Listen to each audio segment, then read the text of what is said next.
Evangelho de Lucas, capítulo 18, versículo 1. Lucas 18, 1. Receba essa palavra como palavra de Deus para a sua vida. Diz assim: então Jesus contou aos seus discípulos uma parábola.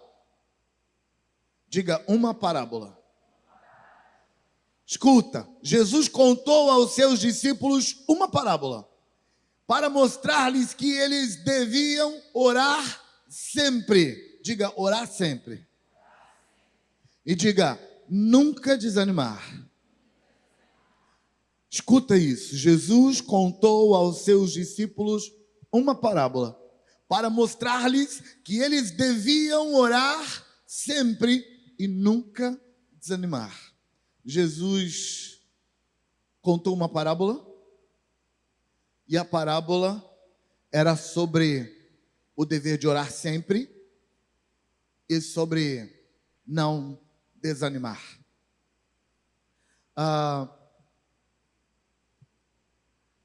Quando Jesus diz que eles deviam, a palavra deviam, no texto grego, tem muito mais a ver com uma necessidade. Necessidade como a necessidade que uma pessoa tem de comer, porque se ele não comer, tem uma pena para isso.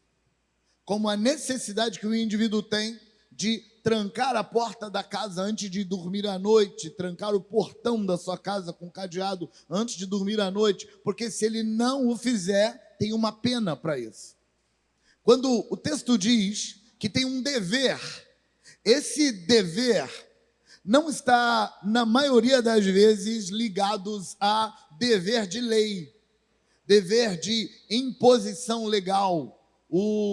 A lei de um país diz que tem que ser, então o indivíduo tem um dever. A lei de uma religião diz que tem que ser, então o indivíduo tem um dever. Esse dever que aparece nesse texto é um dever num outro sentido. É um dever no sentido de necessidade. É um dever no sentido de, se não fizer, vai ter consequências sérias. Mas eu quero chamar sua atenção nesse versículo para três expressões. Para a expressão parábola, Jesus estava falando de uma parábola. Para a expressão orar sempre, a parábola era sobre orar sempre. E para a expressão não esmorecer, a parábola também era sobre não esmorecer. Jesus está estabelecendo, antes de falar da parábola, eu quero te falar sobre o orar sempre e o não esmorecer, que Jesus está estabelecendo no texto como um dever. Jesus está estabelecendo que orar sempre e não esmorecer é um dever, mas não um dever no sentido de minha religião me obriga a isso, minha religião estabeleceu que isso é um dever, ou a lei do meu país, a lei moral, ou a lei jurídica do meu país diz que isso é um dever, não nesse sentido. Dever, nesse caso, orar sempre e não esmorecer, é um dever no sentido de necessidade. Então vamos trocar dever por necessidade. Existe uma necessidade, assim como tem a necessidade de se alimentar, a necessidade de respirar, a necessidade de proteger sua casa, a necessidade de trancar a porta antes de dormir, janelas também é importante. Tem necessidade de fazer certas coisas, mas não é porque ninguém está me obrigando, não é porque ninguém vai me acusar, não é porque ninguém vai me cobrar, não é porque tem uma lei, é porque se eu não fizer, vai ter consequências. Então, nesse sentido, é uma necessidade orar sempre e não esmorecer. O orar sempre está ligado a ser uma necessidade do povo de Deus, porque o texto está dizendo que Jesus contou essa parábola aos seus discípulos, então ele não está contando essa parábola para todo mundo, é para os seus. Tem uma necessidade de que os discípulos de Jesus, de que o povo de Deus, de que o povo que escolheu a luz, pratique oração constante. O orar sempre no texto tem uma relação com o tempo. Orar sempre no texto tem uma relação com, na medida em que o tempo muda, tem que orar de novo. Orar sempre implica que a oração feita pelo dia de hoje não vai funcionar para o dia de amanhã. Isso tem um link com a fala de Jesus quando ensina a orar. Ele ensina a orar assim: o pão nosso de cada dia dá-nos hoje, o que implica que aquela oração vai cobrir o dia de hoje. No dia de amanhã, aquela oração não está cobrindo mais. E Jesus está estabelecendo que essa persistência é uma necessidade. A perseverança é uma necessidade. Jesus contou uma outra história em Mateus capítulo 6 sobre esse mesmo dever da perseverança, da continuidade. Jesus, em Mateus capítulo 7, Jesus conta a história de dois homens que construíram duas casas. Esses dois homens queriam construir duas casas na praia. E os dois foram para a praia, procuraram um lugar para construir a casa. E eles encontraram uma praia bonita, à beira-mar, com um riacho, um riozinho que desaguava no mar ali perto. Era uma paisagem muito bonita. E os dois queriam construir a casa de praia deles ali. E Jesus nos conta que um deles, chamado de tolo, encontrou um platô, um lugar plano, bonito, de areia solada. Aquela areia estava dentro de uma panela de pedra, mas era grande. E a areia solou ali, e ficou um terreno bem firme de areia, se é que pode chamar terreno de areia firme, era um terreno bem firme de areia. E o senhor tolo você já sabe, não é muito inteligente. O senhor tolo, quando viu aquele platô de areia, planinho, solado, firme, ele disse: achei o lugar aonde vou construir a minha casa. O senhor sábio, Jesus está contando uma história. O senhor sábio disse: nunca que eu construiria minha casa num lugar de areia desse. Deixa eu procurar um outro lugar mais seguro. O senhor sábio encontrou mais à frente um outro platô. Só que era um platô de pedra. Um prolongamento da montanha enorme, que ficou plano. Provavelmente pela ação da erosão de algum tempo. Aquele platô de pedra estava muito bonito, prontinho para botar uma casa ali. E aí, do lado do platô de areia, um platô de pedra. E o senhor sábio construiu a sua casa na pedra. Lucas, contando a mesma história, Lucas diz que o senhor sábio cavou profundamente na pedra e colocou ali os seus alicerces. Enquanto que o senhor tolo cavou na areia e colocou nela os seus alicerces. As duas casas foram construídas, as duas ficaram muito bonitas, e então, um tempo depois, veio uma grande tempestade que caiu sobre as duas casas.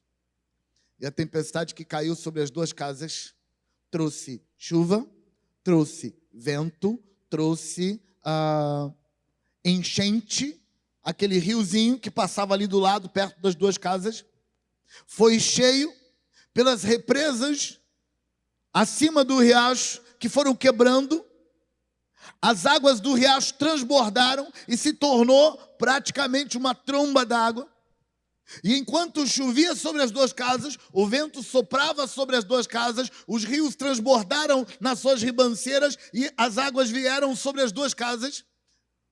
Tempestade, vento e tromba d'água empurrando as duas casas. Quando a tempestade passou, a tromba d'água, a chuva e o vento levaram a casa que estava plantada na areia, com areia e tudo. Aquela tromba d'água entrou mar adentro, levando a casa do senhor tolo, provavelmente com ele dentro. Inclusive dizem as más línguas que lá no mar adentro um tubarão o devorou. Mas eu não sei. Eu tinha certeza que ia ser engraçado essa parte mesmo. Mas eu vou melhorar, vocês vão ver. Eu vou conseguir 1 hora e vai dar certo. O fato é que 2 casas foram construídas numa história contada por Jesus para ajudar a gente a perceber a mesma coisa que Jesus está contando na história, na parábola de Lucas, sobre permanecer. Jesus está falando sobre 2 casas, uma que construiu e permaneceu e outra que construiu e não permaneceu. Um dia a casa estava lá, no outro dia ela estava mar adentro, levado por um turbilhão de água que passou por ali. Não conseguiu permanecer.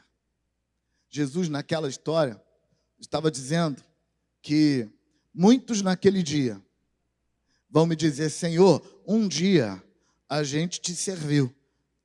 Mas Jesus vai dizer: não, afastem-se de mim. Eu não conheço vocês porque vocês praticam a iniquidade no presente. Se você olhar para o texto, você vai perceber que Jesus está falando que o indivíduo que construiu a casa na rocha, ele permaneceu.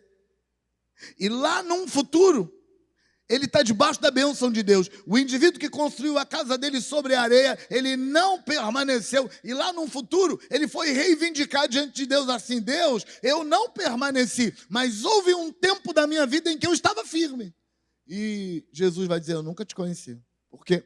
Porque você não permaneceu. Jesus está dizendo então, em Lucas 18, que existe uma necessidade de permanecer. Permanecer, falando para os seus discípulos, é uma carência, é uma necessidade, porque aquele que começa a corrida correndo bem, firme, mas não termina bem, não adiantou de nada. Porque começar a corrida não resolve nada. É terminar a corrida que resolve. Às vezes, quando a gente assiste a corrida da São Silvestre, a gente percebe claramente os profissionais no começo da corrida. Porque é uma multidão de gente correndo a São Silvestre. Mas aqueles que não são profissionais começam a corrida desembestado, querendo ganhar a corrida no começo. Você nota claramente os profissionais que no começo da corrida eles só marcham tranquilo. Não vai ganhar a corrida agora. A corrida vai ganhar lá no final. Quando chega no final da corrida, aquele povo que começou correndo a 1000, feito louco no começo, estão tudo caído pelo caminho. E aquele povo que começou sabendo que vai chegar no final, lá no finalzinho, eles estão firmes e aceleram. Eles gastam tudo que tem, porque agora está na hora de ganhar a corrida no final. Sabe, quando Jesus diz em Mateus 7, quando ele conta a história da casa na areia e da casa na rocha, Jesus diz assim: muitos naquele dia me dirão: Senhor, no passado nós profetizamos, nós curamos enfermos, nós fizemos milagres. No passado. E Jesus vai dizer para eles: afastem-se de mim, porque no presente vocês praticam a iniquidade. Ou seja, vocês começaram bem, mas não terminaram bem. Vocês não continuaram. Jesus está dizendo que os discípulos de Jesus, que quem escolheu andar com Deus, não pode só começar bem. Tem que continuar. Tem que continuar. Tem que continuar. Não tem solução, não tem jeito, não tem socorro para quem não continua. E sabe, eu preciso te contar uma coisa. Isso tem a ver com tudo.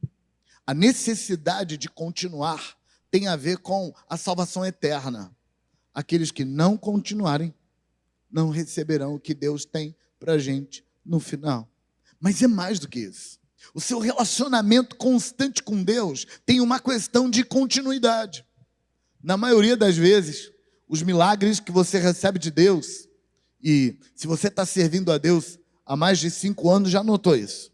Na maioria das vezes, o milagre de Deus na sua vida acontece no último minuto do segundo tempo, depois da prorrogação e nos pênaltis. Quase todo mundo já notou isso. A gente quer algo, está buscando, está clamando, tá. E aí você olha para a vida e fala assim, parece que não vai rolar. Quem recebe a bênção, portanto, são aqueles que dão conta de chegar no final crendo. Se você está andando com Deus, já deve ter notado que um dos principais investimentos do inferno na sua vida não é de impedir você de começar. Um dos principais investimentos do inferno na sua vida, em todas as áreas, é impedir você de continuar. Quando você começa, as trevas começam a desanimar você e a dizer, larga isso para lá, desiste. Por que continuar? Por que dar continuidade? Acaba logo com isso, deixa isso para lá. Às vezes, Satanás é tão cara de pau que ele tenta convencer a gente de que se a gente cometer suicídio, a dor vai cessar. E não vai cessar. Porque a dor faz parte da gente. Ou a gente resolve a dor, ou o ato de desistir da vida não vai acabar. Porque não vai acabar com a dor. Porque onde quer que a gente for, a dor vai junto com a gente. Portanto, esse objetivo de Satanás de fazer a gente descontinuar, de fazer a gente desistir dessa continuidade, é presente em todas as áreas da vida. Satanás está sempre tentando dizer, desiste, desiste, desiste. Eu queria uma bênção para o meu casamento. Não, não queira não, desiste. Você não dá conta, você não aguenta mais. Acaba com isso, para com isso.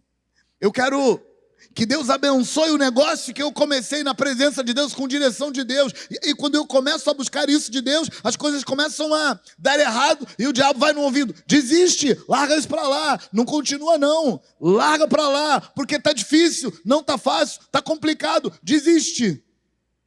E aí Jesus nos fala sobre, número 1, a necessidade de orar sempre. Orar sempre implica começar e dar seguimento. Não desistir. Ficar firme. Seguir em frente.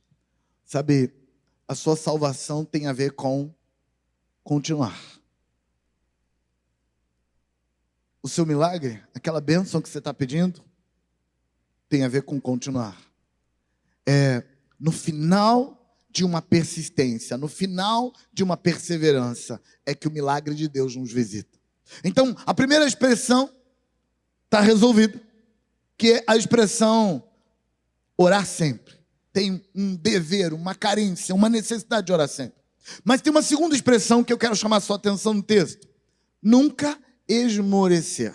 Eu sei que para a maioria de nós, pensar em orar sempre, que é a primeira expressão, é igual a não esmorecer. Ou nunca desanimar na versão NVI. E por que a maioria de nós pensamos que orar sempre é a mesma coisa que não desanimar? Porque se eu desanimar, significa que eu não orei sempre. Se eu orei sempre, então significa que eu não desanimei. Mas Jesus deixa a gente entender que são coisas diferentes, porque ele diz, deviam orar sempre e nunca desanimar. Jesus coloca as duas coisas. Jesus está dizendo que para que eu consiga persistir na minha busca de Deus, eu preciso tomar uma decisão de não desanimar. A palavra desanimar no texto grego tem a ver com perder as forças emocionais. Tem a ver com não ter energia emocional. E aqui é que dá um nó na nossa cabeça. E por isso Jesus precisou usar uma parábola. Dá um nó na nossa cabeça o seguinte fato. Se eu não tenho mais força, que é isso que significa desanimar, então, como é que eu vou conseguir não desistir se eu estou sem força? Por isso Jesus coloca o não desanimar como parte do processo. Você não vai receber o que Deus tem para a sua vida se você não continuar até o fim. E para você continuar até o fim, você precisa tomar a decisão de não desanimar. E aí, você provavelmente está pensando assim: pastor, e se a gente já estiver desanimado? Porque agora já era, pastor, não é para desanimar, já desanimei.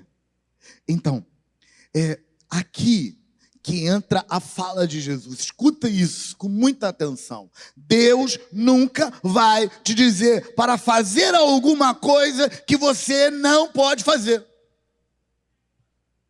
Se Deus está te falando assim: ei, não desanima, não permita que as suas forças acabem, não permita que você fique sem energia. Se Deus está falando para você fazer isso, então você é capaz de fazer. É claro que Deus, Ele fala algumas coisas para a gente fazer que dá um nó na cabeça. Por exemplo, André apareceu para Jesus com uma demanda, e a demanda de André era: Senhor, tem 20 mil pessoas para comer, e a gente só tem 5 pães e 2 peixes. Jesus, despede o povo, porque esse lugar aqui é deserto. Deserto, não deserto de vegetação, deserto de comida. Não tem população morando aqui para que a gente consiga lugar para esse povo todo comer. São 20 mil pessoas. Se você mandar eles embora, é possível que cheguem em algum lugar e consigam comida a tempo, antes de desmaiar. E Jesus disse: não vai dar tempo deles chegarem em algum lugar, eles vão desmaiar pelo caminho. E Jesus disse: dai comida para eles. É aí que dá o nó. Como assim dar comida para eles? Não é, vocês dão comida para eles.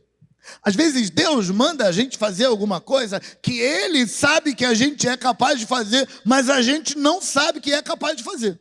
Mas acredita no que eu estou te falando: se Deus mandar fazer, então pode fazer. E sabe uma coisa que Deus está mandando fazer?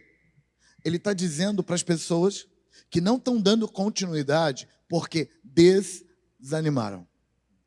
Desanimaram significa a força psicológica acabou.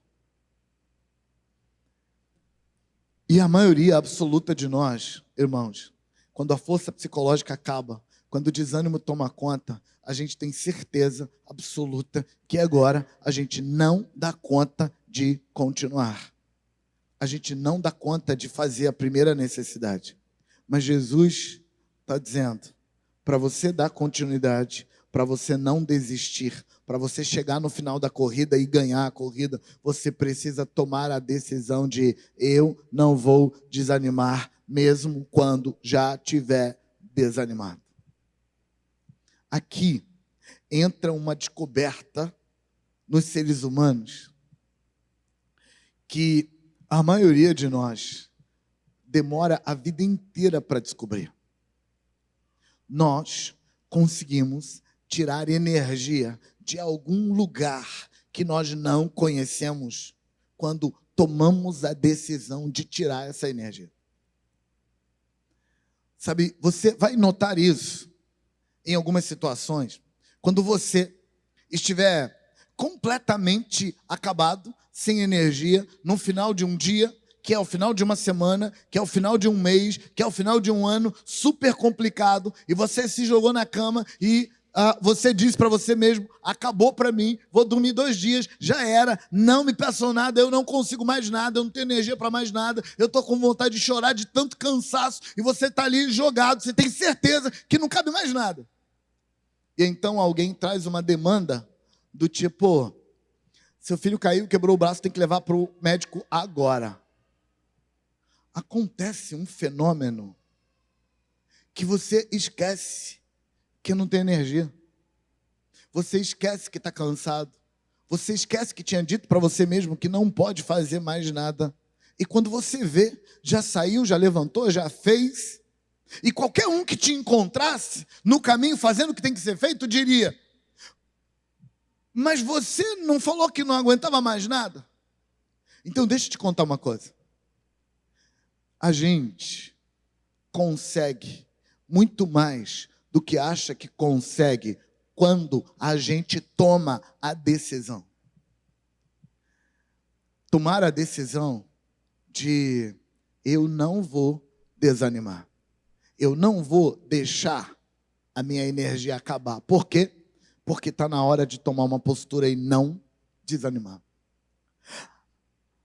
A razão por que Jesus coloca o não desanimar logo depois do é preciso ir até o final, é porque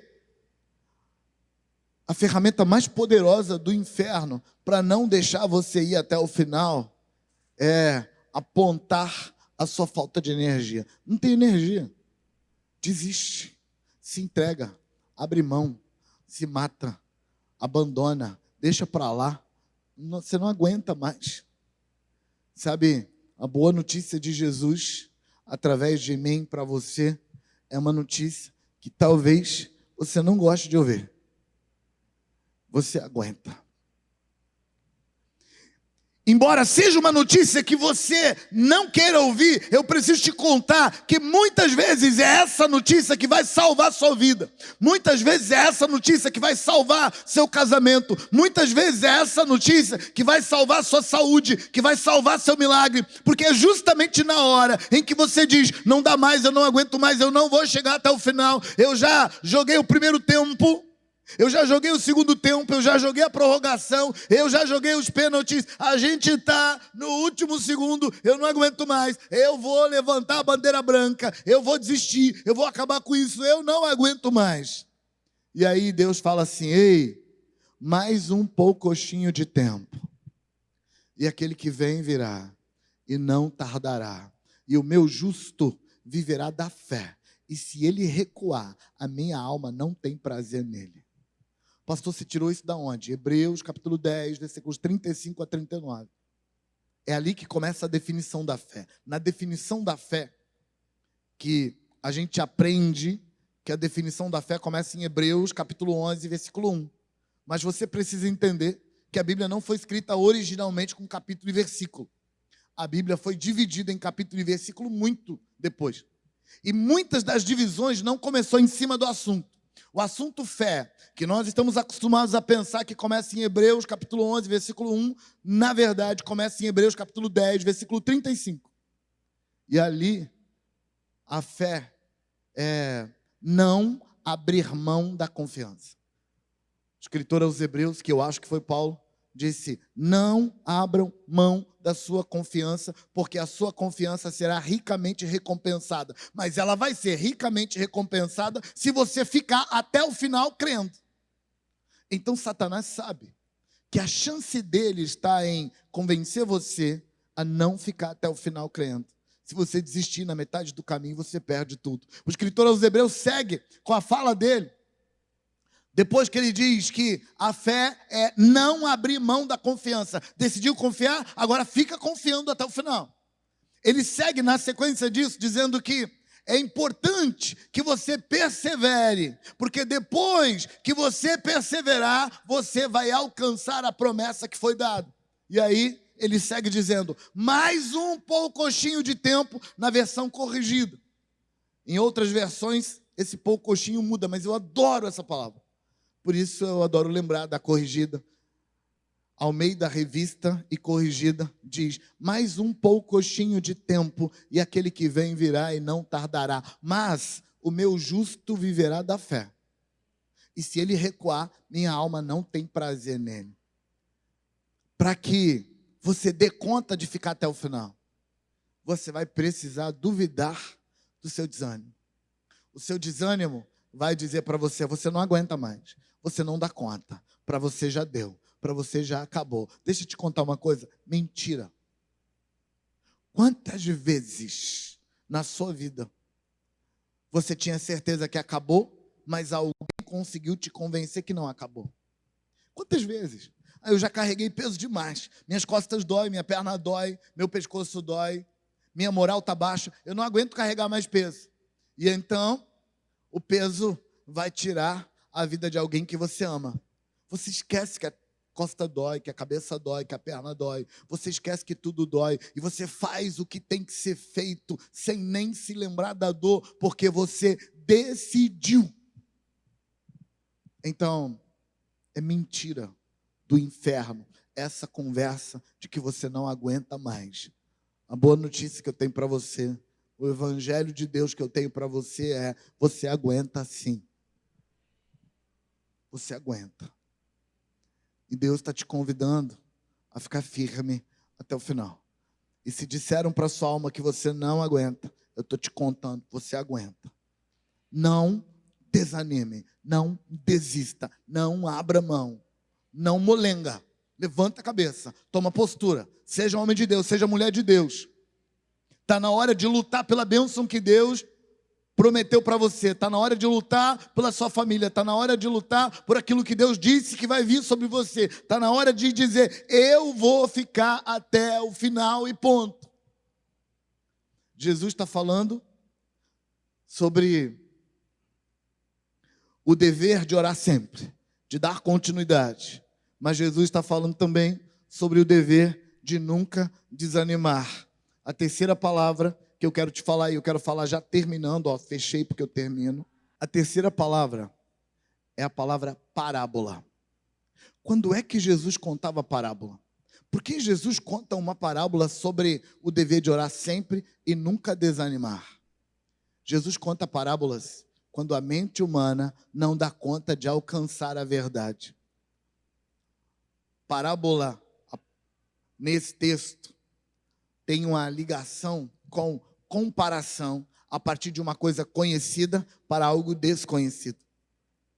Comparar alguma coisa a partir do subjetivo para o objetivo. Tem algo que eu entendo, então eu vou olhar para algo que eu não entendo a partir daquilo que eu entendo. Jesus conta sobre a necessidade de orar sempre e nunca desanimar, usando uma parábola. Para quê? Para nos fazer entender que esses não são conceitos naturais. Persistir na fé é um conceito que a sua mente não aceita naturalmente. Sua mente luta contra isso. Aliás, quer arrumar uma briga com uma pessoa? Quando ela sentar, esticar as pernas e ela disser assim: para mim já deu, não aguento mais. Chega perto dela, olha com firmeza e diz: você aguenta. Você arrumou briga para a semana toda. Porque quando a pessoa se entrega, ela não quer que ninguém diga para ela que ela ainda aguenta. Porque, na verdade, o eu não aguento é uma decisão tomada de forma inconsciente, muitas vezes irresponsável. O eu não aguento é uma decisão tomada, a mente já decidiu. E aí, ninguém quer escutar. Não, você aguenta. Levanta a cabeça, toma postura. Outro dia, eu tive que fazer isso com um marido que me ligou, ele estava completamente desanimado. Mas, graças a Deus, ele me respeita o bastante para escutar minha voz de comando. Eu falei para ele assim: meu filho, nós não temos tempo para discutir esse assunto, você precisa me escutar. Tá bom, pastor. Toma postura, vai lá e resolve sua casa, resolve sua família e depois a gente conversa sobre o seu problema. Tá bom, pastor. Porque não dava para discutir. Se permitisse o desânimo da alma dele, ele ia destruir a casa, ia destruir a família. Porque o sentimento dele era: eu não aguento mais. Jesus usa uma parábola porque Jesus quer que a gente entenda que a mente não gosta de aceitar que ela aguenta mais um pouco, que ela aguenta ficar firme um pouco mais, que ela aguenta levantar a cabeça e lutar mais, que ela aguenta permanecer perseguindo o alvo um pouco mais. A mente não quer aceitar isso. E como ela não quer aceitar isso, quando você explica, a mente não entende. Então Jesus tem que contar uma parábola para te obrigar a entender que a verdade é que Deus está dizendo para você que você aguenta, que você pode decidir: eu não vou desanimar, eu vou continuar firme. A alma, as emoções dizem: você não aguenta mais. O corpo e as dores do corpo já disseram, você não aguenta mais. As pessoas ao redor já disseram, você não aguenta mais. Mas Deus está falando, você aguenta. Não desiste. Porque desistir é uma decisão. E se você decidir desistir, o preço a pagar vai ser muito caro. Levanta a cabeça, acredita em Deus primeiro, acredita em você segundo, e levanta a cabeça e cai para dentro e vamos resolver isso. Deus vai te dar um milagre. Eu vou te dar uma segunda chance. Deus vai te dar o seu milagre. Deus vai te dar o seu milagre. Mas depois que você tiver perseverado até o último minuto da prorrogação nos pênaltis no segundo tempo, quando você tiver ficado firme até o final, então Deus vai te dar o seu milagre. Então você precisa tomar a postura de acreditar que você pode não desanimar, sim, Senhor.